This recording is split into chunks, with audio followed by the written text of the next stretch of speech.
Do you remember the first step in building a presentation or creating a speech? It's simply audience analysis. It helps that it starts with A. We want to talk a little bit about who am I talking to? Perhaps the most important step in this whole process is starting with who. Who are the people that I need to get this message across to? So let's jump into audience analysis. I want to go over 3 key points. We want to look at who we're talking to. We also want to look at what is the situation. So there's context to it. We also want to look at how am I going to collect information. So how am I going to conduct my own audience analysis? All right, number 1, who am I talking to? Well, it's simple demographics, right? Gender, we have age, ethnicity, socioeconomic background, religion, and education. All of these come into play, and it's important to remember that if you're talking to a room full of kindergartners, you're going to approach them differently than if you're talking to a room full of 40-year-old men, right? So all of that matters. It matters in the stories that you use, in the communication that you use. I sat in on a training once, and this person was talking to a room full of educators in Texas who had primarily grew up in Texas. And he mentioned this concept of having a basement as a metaphor. And he was trying to share a story about being in a basement. And I don't know if you know this, but in Texas, there are no basements. And people didn't understand it.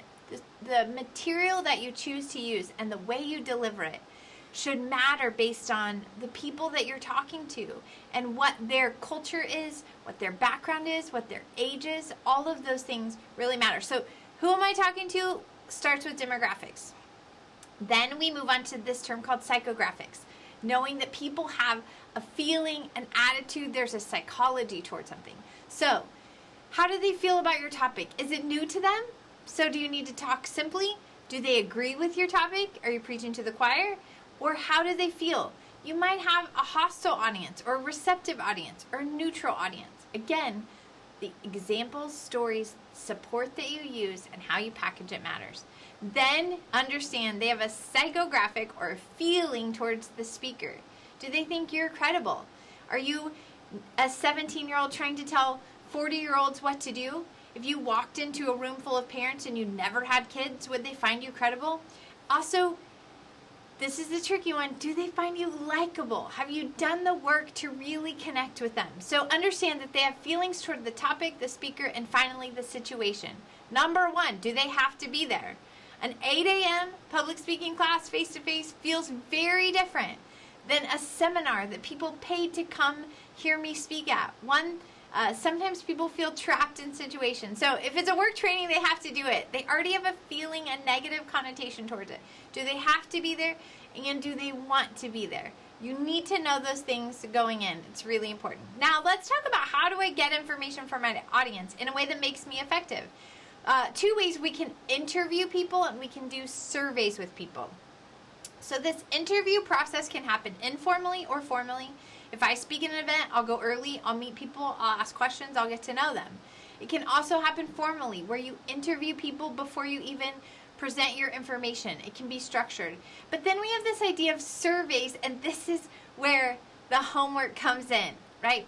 We ask specific questions. 3 types. Closed, which are what we call fixed alternatives. Yes or no, right? They have 2 options, or yes, no, maybe, but they're closed-ended questions. Scale questions are what we call Likert. Give us an attitude. So we could say, Taylor Swift is the greatest singer of all time, and our audience would have to select strongly disagree to strongly agree. Or maybe we say, the Houston Astros are the best baseball team on the planet. Strongly disagree to strongly agree. We also might say, I believe children shouldn't own cell phones till they are 16. Well, we would say strongly disagree to strongly agree. Those are scale-oriented questions. Notice they're statements, not questions. Finally, we have open-ended, which are who, what, when, where, why. If you're doing a really interesting speech on where to visit in Dubai, you might want to ask your audience a question like, if you could go anywhere, where would you go? Maybe they never thought about traveling across the ocean, so learning about Dubai may not be as interesting as you had hoped.